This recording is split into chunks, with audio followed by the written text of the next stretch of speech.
রাজভবনের ত্রিসীমানায় পৌঁছতে পারল না যুব কংগ্রেস। তার আগেই আটকে দেওয়া হলো ব্যারিকেড দিয়ে। বাংলা বলা কি এখন অপরাধ? বিজেপি শাসিত রাজ্যে একের পর এক বাঙালি হেনস্থার অভিযোগ ঘিরে উত্তাল রাজনীতি। আর সেই প্রতিবাদে রাজপথে নামল যুব কংগ্রেস। সুবোধ মল্লিক স্কোয়ার থেকে শুরু মিছিলের, লক্ষ্য রাজভবন।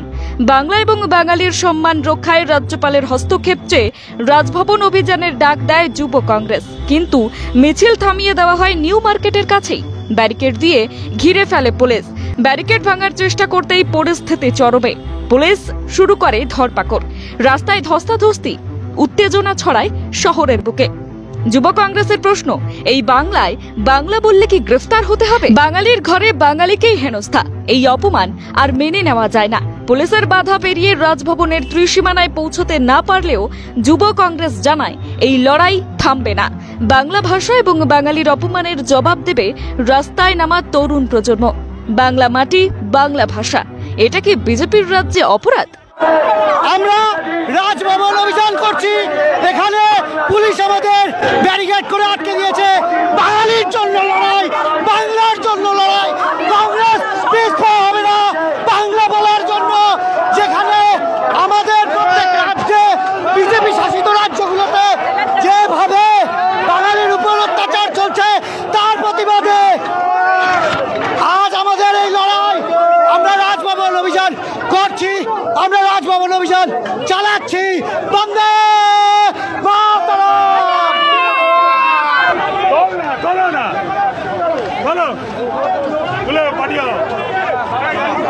তৃণমূলের পুলিশ লজ্জা হওয়া উচিত মমতা বন্দ্যোপাধ্যায়।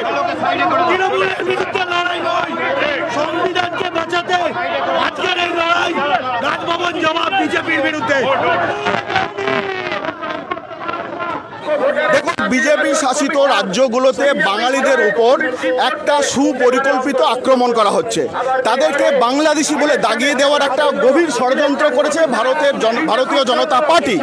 আমরা এর বিরুদ্ধে আজকে রাজভবন অভিযান করছি। এই রাজভবন আমরা রাজ্যপালের কাছে দাবি করছি যে আপনি অবিলম্বে হস্তক্ষেপ করুন, যাতে বাঙালিদের উপরে কোনোভাবে ভিন রাজ্যে অত্যাচার না হয়। এটা আমাদের মূল দাবি আজকে। দেখুন, সারা দেশ, সারা পৃথিবীতে 20 লক্ষ রোহিঙ্গা। আপনার বিজেপির নেতারা বলছে 1 কোটি পশ্চিমবঙ্গে রোহিঙ্গা আছে। যেখানে 20 লক্ষ রোহিঙ্গা সারা পৃথিবীতে, সেখানে 1 কোটি রোহিঙ্গার কথা। এটা তো একটা বাজে তথ্য, একটা ভুল তথ্য, মিথ্যা প্রোপাগান্ডার উপরে বিজেপি পশ্চিমবঙ্গের ক্ষমতায় আসতে চায়। আমরা কোনোভাবেই এসআর এর নামে এনআরসিকে আমরা কোনোভাবেই মানব না। পার্লামেন্টে আমাদের দলনেতা বলেছে যে এসআর একটা গভীর ষড়যন্ত্র। এই গভীর ষড়যন্ত্র আমরা কোনোভাবে আমরা এসআর মানব না। কারণ আমাদের দলনেতা পরিষ্কার মেসেজ দিয়েছে যে এসআর এর নামে ভোটার লিস্টে ভারতবর্ষের নাগরিকের ভোট বাতিল করতে চাই তারা।